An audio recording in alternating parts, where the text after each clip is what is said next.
Hi everyone, कैसे हैं आप सभी। हम सब तैयारी कर रहे हैं हमारे चैनल पर रीट एग्जामिनेशन की, और मैं आप लोगों के साथ में साइंस सब्जेक्ट को डिस्कस कर रही हूँ। इससे पहले 22 क्लासेस हम लोग ऑलरेडी डिस्कस कर चुके हैं।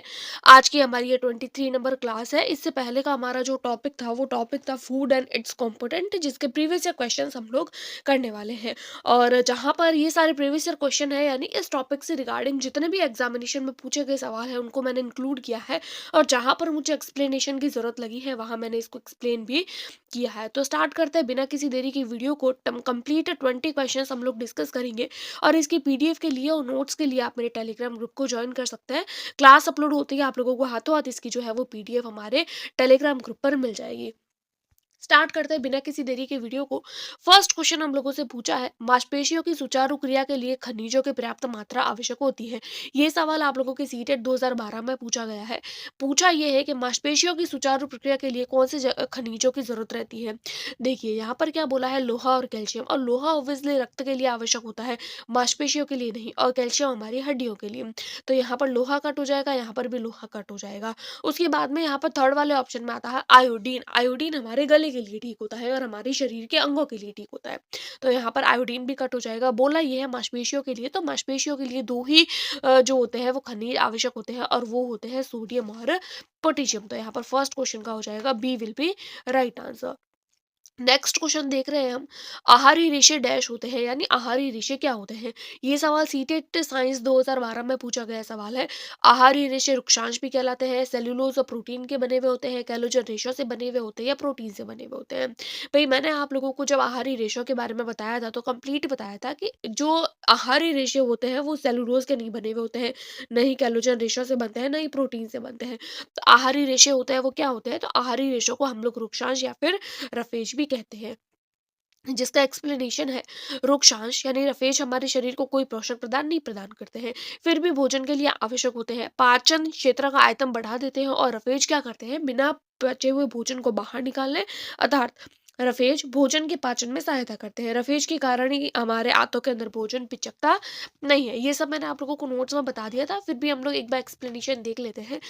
रफेज क्या करता है, मल त्यागों को सुगम बनाता है, रक्त शर्करा व कोलेस्ट्रॉल का अनुकूलन स्तर को बनाए रखता है। ऐसा भोजन जिसमें सेलुलोज रेशेदार पदार्थ होते हैं उसको ही हम लोग क्या बोलते हैं, रफेज कहते हैं। नेक्स्ट क्वेश्चन देख लेते हैं। नीचे दिए गए कुछ खाद्य पदार्थ दिए गए हैं। ये सवाल 2014 सीटेट में पूछा गया सवाल है। यहाँ पर क्या दिया हुआ है, नीचे कुछ खाद्य पदार्थ दिए हुए हैं। आलू, उबले हुए और पीसे हुए आलू, उबले हुए और चबाए हुए चावल, रोटी और ब्रेड का टुकड़ा, चीनी और शर्करा का पोल और नारियल का तेल, यानी 5 आइटम हम लोगों को दिए हैं। अब आगे क्या बोला है, उपरोक्त में से आयोडीन घोल के परीक्षण में कौन सा नीला काला कलर देता है। भाई नीला काला कलर कौन सा जो है वो परीक्षण करने पर देता है, तो वो होता है स्टार्च का परीक्षण। मैंने आप लोगों को बताया था। अब स्टार्च किस किस में होता है तो वो हम लोग देख लेंगे। देखिए यहाँ पर हम लोगों को पता है कि जो उबले हुए और पीसे हुए आलू होते हैं, यानी जो आलू होता है उसके अंदर स्टार्च होता है, तो ए तो आप लोगों का राइट हो जाएगा। तो यहाँ पर ए है, ए यहाँ पर नहीं है तो ये कट हो जाएगा।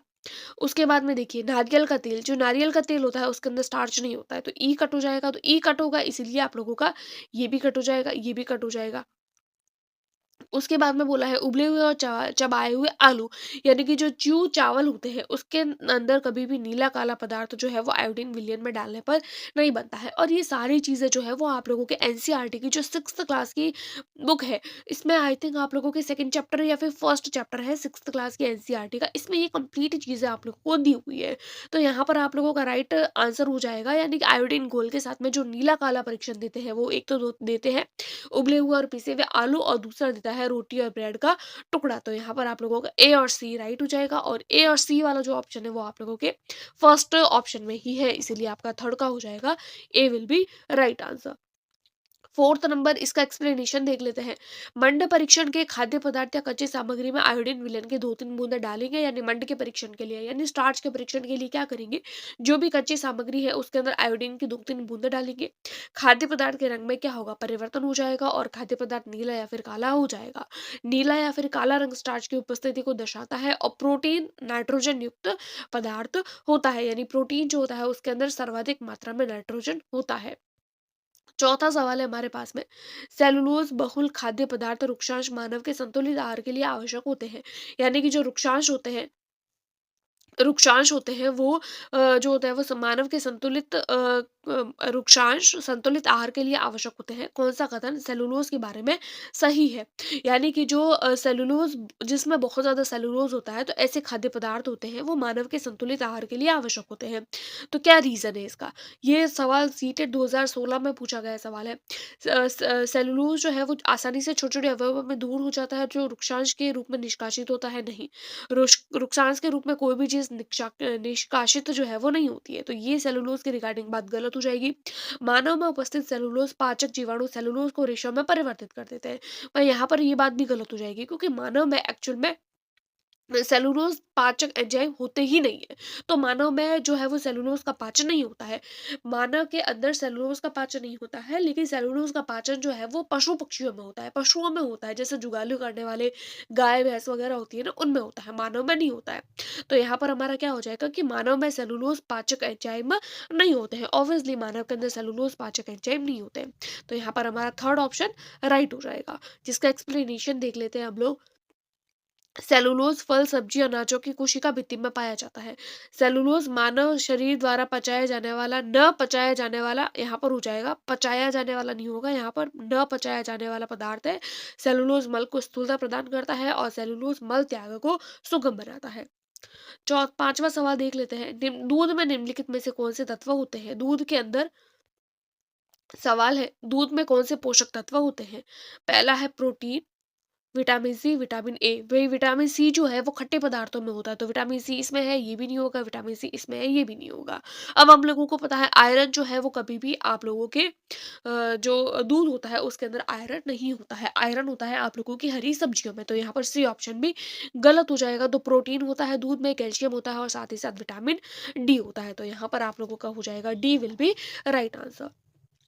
सिक्स्थ नंबर क्वेश्चन है, निम्नलिखित में से किसका सेवन बढ़ाना आपको भोजन में कार्बोहाइड्रेट का स्तर बढ़ाने में मदद करेगा? यानी किसका सेवन करने से भोजन में कार्बोहाइड्रेट की मात्रा बढ़ जाएगी? ये सवाल सीटेट 2 दिसंबर 2021 में पूछा गया है। मक्का, मटर, सोयाबीन या फिर बादाम। वही बादाम जो होती है उसके अंदर वसा होती है, सोयाबीन में भी आप लोगों के वसा होती है, मटर में आप लोगों के प्रोटीन होता है, तो फिर कार्बोहाइड्रेट किस में होगा? तो एक ही ऑप्शन बचा है, वो हो जाता है आप लोगों के मक्का। तो यहाँ पर हो जाएगा A will be right answer. अगला क्वेश्चन है सेवंथ नंबर क्वेश्चन, निम्नलिखित में से कौन से विटामिन वसा में घुलनशील विटामिन होते हैं? ये सवाल सीटेट साइंस 2021 में पूछा गया सवाल है। भाई यहाँ पर जो आप लोगों की बी और सी होते हैं वो जल में घुलनशील होते हैं। बी और सी अगेन से जल में घुलनशील होते हैं, तो बी नहीं होगा। उसके बाद में आता है आप लोगों के vitamin C, vitamin A, B और सी जो होते हैं वो जल में घुलनशील, तो सी इसमें भी है, तो ये भी कट हो जाएगा। तो वसा में घुलनशील कौन सा हुआ? ए, डी और ई। तो हमारा सेवंथ का हो जाएगा सी विल बी राइट आंसर। यहाँ पे अगर आप लोगों को नहीं पता हो तो लेकिन एलिमिनेशन मेथड के माध्यम से आप अपने आंसर तक पहुंच सकते हैं। इसका एक्सप्लेनेशन देख लेते हैं। वसा में घुलनशील विटामिन कौन कौन से होते हैं? तो ए, बी, ई और के। और जल में घुलनशील विटामिन होता है बी, सी और विटामिन एच होता है, जिसका रासायनिक नाम बायोटीन होता है, जो न तो जल में घुलनशील होता है न ही वसा में। 8th नंबर क्वेश्चन हम लोग देख लेते हैं। संतुलित आहार में कौन से घटक अधिकतम मात्रा प्रदान करते हैं? ये सवाल सीटेट साइंस दिसंबर 2021 में पूछा गया सवाल है। यानी अधिकतम एनर्जी कहाँ से मिलती है? देखिए, कार्बोहाइड्रेट से एनर्जी मिलती है, लेकिन प्रोटीन से एनर्जी नहीं मिलती है, रेशे से एनर्जी नहीं मिलती है, विटामिन और प्रोटीन से एनर्जी नहीं मिलती है, वसा से और कार्बोहाइड्रेट से मिलती है। तो सर्वाधिक ऊर्जा प्रदान करने का काम कौन करता है हमारे शरीर में? वसा और कार्बोहाइड्रेट। इन दोनों में अगर कंपैरिजन करें तो वसा में सर्वाधिक मात्रा में होती है और कार्बोहाइड्रेट में एज कंपेयर टू वसा थोड़ी सी कम होती है। तो 8th का हो जाएगा B will be right answer. 9th number question है, भोजन को पकाते समय आसानी से नष्ट होने वाला विटामिन कौन सा है? ये सवाल सीटेट 28 दिसंबर 2021 में पूछा गया सवाल है। भाई विटामिन, ऐसा कौन-सा विटामिन है जो भोजन को पकाने पर या फिर जिसको जो है वो गर्म चीज़ में डालने पर आसानी से नष्ट हो जाता है? विटामिन बी 12 है, विटामिन ए है, विटामिन बी4 है, विटामिन सी है। तो भोजन को पकाते समय कौन-सा विटामिन नष्ट हो जाता है? Vitamin C. यानी कि यहाँ पर हमारा आंसर हो जाएगा D will be right answer. ये सारी की सारी चीज़ें है ना, मैंने अपने नोट्स में ऑलरेडी आप लोगों के साथ में डिस्कस कर चुकी हूँ, क्योंकि वो नोट्स है वो एनसीईआरटी बेस्ड नोट्स है और काफ़ी अच्छे नोट्स है। नेक्स्ट क्वेश्चन है, किस विटामिन की हीनता के कारण भोजन में कैल्शियम के अवशोषण की दर कम हो जाती है? यानी कैल्शियम की दर किससे कम हो जाती है? अ, इसके ऑप्शंस देख लेते हैं हम लोग।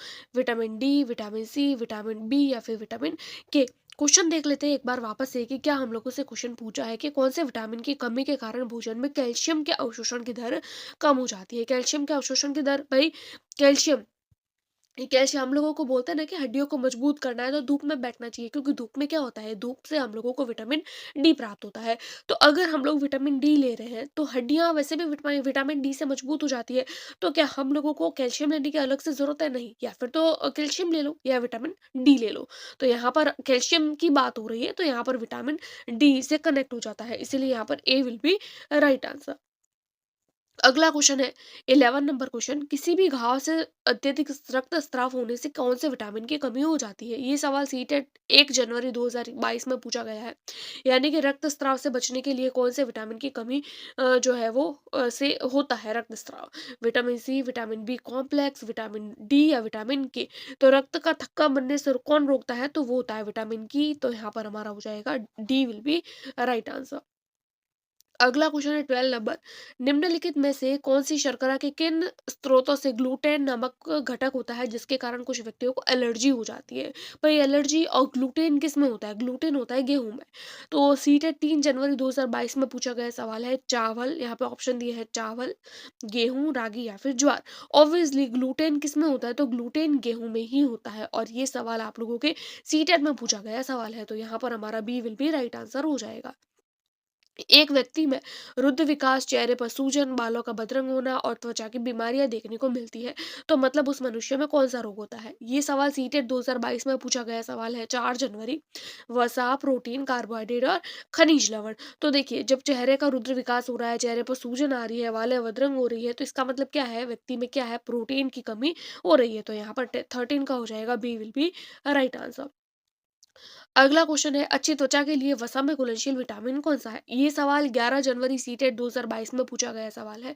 अच्छी त्वचा के लिए कौन सा विटामिन चाहिए? Vitamin A, vitamin C, vitamin B और विटामिन के? एक तो अच्छी त्वचा के लिए और अच्छी आंखों के लिए विटामिन ए की आवश्यकता होती है, तो विटामिन ई, ए ऑप्शन हमारा ए ऑप्शन में ही है, इसीलिए हमारा 14 का हो जाएगा A will be right answer.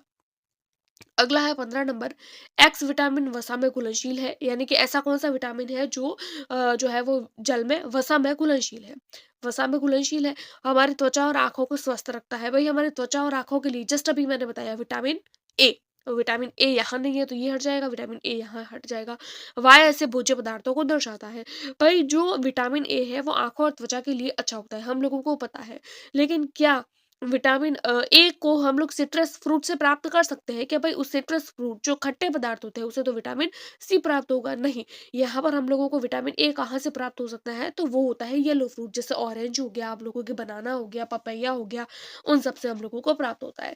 हालांकि ये चीज़ हम लोगों को नहीं पता थी, लेकिन यहाँ पर पहला हम लोगों को पता था कि हमारे त्वचा और आंखों को स्वस्थ रखता है विटामिन ए, और जो भोज्य पदार्थों को दर्शाता है। भाई विटामिन सी होता है सिट्रस फ्रूट में, तो ये हट जाएगा क्योंकि हम विटामिन ए की बात कर रहे हैं, तो इसीलिए हमारा ऑप्शन 4 हो जाएगा। तो आप लोग थोड़ा बहुत अपना दिमाग लगा के भी अपने आंसर को एलिमिनेट कर सकते हो। उसके बाद में हम लोग देख लेते हैं 16 नंबर क्वेश्चन, विद्यालय के एक बच्चे ने कमजोरी और मसूड़ों से रक्त बहने की शिकायत की। यानी एक बच्चा है उसको क्या हो रही है? कमजोरी और मसूड़ों से रक्त बहने की शिकायत है। निम्नलिखित में से किस वस्तु वृद्धि किसके लिए सहायक होगी? ये सवाल सीटेट 9 जनवरी 2023 में पूछा गया सवाल है। विद्यालय के एक बच्चे में कमजोरी है और मसूड़ों से रक्त बह रहा है, यानी एक विद्यालय का एक बच्चा है उसको कमजोरी भी है और उसको रक्त बहने में शिकायत भी है। यानी कि तो उसको कमजोरी है और मसूड़ों से रक्त बह रहा है, तो मसूड़ों से रक्त बह रहा है यानी कि उसको विटामिन सी की कमी है। और विटामिन सी सर्वाधिक किसमें होता है? धान या चावल में, आंवले में, दूध में या फिर गुड़ में? तो विटामिन सी ऑब्वियसली हो जाता है आप लोगों के आंवले में, तो यहाँ पर 16 का हो जाएगा B will be right answer. अगला सवाल है 17 नंबर, एक 14 वर्षीय लड़की निरंतर थकान और चक्कर आने की शिकायत कर रही है। यानी एक बच्चे को क्या हो रही है? चक्कर आ रहा है, थकान आ रहा है, यानी उसमें किस चीज की कमी है? तो उस बच्ची में हीमोग्लोबिन की कमी है। रक्त में हीमोग्लोबिन की जांच करी तो 10 ग्राम में बता रहा है, तो कौन सा भोज्य पदार्थ लेगा भाई जिसमें हीमोग्लोबिन ज्यादा होगा? ये सवाल सीटेड 10 जनवरी 2023 में पूछा गया सवाल है। तो सर्वाधिक जो हीमोग्लोबिन है वो किसमें होता है? गिरी में, पालक में, धान में या मक्कन में? तो ऑब्वियसली सर्वाधिक जो आप लोगों के जो हीमोग्लोबिन होता है वो होता है पालक में, तो यहाँ पर 17 का हो जाएगा B will be right answer. 18 number है, स्कर्वी रोग किस रोग की कमी से होता है? रेटिनॉल से, एस्कॉर्बिक एसिड से, कैल्सीफेरॉल से या फिर टोकोफेरॉल से? तो स्कर्वी रोग किसकी कमी से हो जाता है? आप लोगों के स्कर्वी रोग एस्कॉर्बिक एसिड की कमी से होता है, जो विटामिन विटामिन सी का जो है वो रासायनिक नाम है। तो यहाँ पर 18 का हो जाएगा, B will be right answer. 19 number सवाल है, पेलाग्रा किस रोग की कमी से होता है? Vitamin B 1, vitamin B 2, vitamin B 3 या फिर विटामिन बी 7? तो पेलाग्रा किसकी कमी से होता है? तो वो होता है विटामिन बी 3। तो यहाँ पर हमारा 19 का हो जाएगा सी, और सी ऑप्शन आप लोगों के राइट हो जाएगा। 20 नंबर क्वेश्चन है, रिकेट्स और ऑस्टियोमलेशिया रोग किस खनिज लवण की कमी से होता है? कैल्शियम और फास्फोरस, लोहा, सोडियम और पोटेशियम और आयोडीन। तो ये मैंने अपने नोट्स में आप लोगों के साथ में बहुत अच्छे से डिस्कस किया था, और ये सवाल आप लोगों का होमवर्क क्वेश्चन है। इस क्वेश्चन को आप लोग एज अ होमवर्क करके आएंगे। आई होप आप लोगों को क्लास पसंद आई होगी। इसकी पीडीएफ के लिए, कंप्लीट पीडीएफ के लिए आप मेरे टेलीग्राम ग्रुप को ज्वाइन कर सकते हैं। आई होप आप लोगों को वीडियोस पसंद आ रही है। Do like, subscribe and share. Thanks for watching.